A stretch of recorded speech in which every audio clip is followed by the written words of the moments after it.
সরকারি কর কর্মকর্তার পরিচয় দিয়ে ৯ কোটি টাকা হাতিয়ে নিয়েছে একদল ডাকাত। আর এই চাঞ্চল্যকর ঘটনাটি ঘটেছে প্রকাশ্য দিবালোকে সবার সামনে। পুলিশ এখন ওই ডাকাত দলকে হন্য হয়ে খুঁজছে।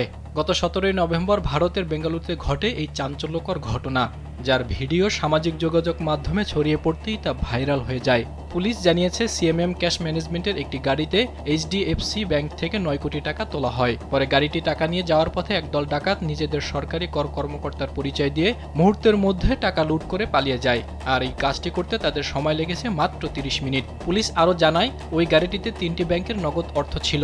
এগুলো এটিএম বুথে নিয়ে যাওয়া হচ্ছিল। ভ্যানে চালক ছাড়াও আরও ৩ কর্মী ছিলেন। তবে ডাকাত দলের প্রতারণা তারা বুঝতে পারেনি। সরকারি কর্মকর্তার পরিচয় দিলে তারা আর সন্দেহ করেনি। এক পর্যায়ে তাদেরকে জিজ্ঞাসাবাদের জন্য থানায় নিয়ে যাওয়ার কথা বলে পথিমধ্যে হাত পা বেঁধে রাস্তায় ফেলে দেওয়া হয়। এদিকে অভিযুক্ত ব্যক্তিদের খুঁজে বের করতে পুরো শহর জুড়ে তল্লাশি চালাচ্ছে পুলিশ।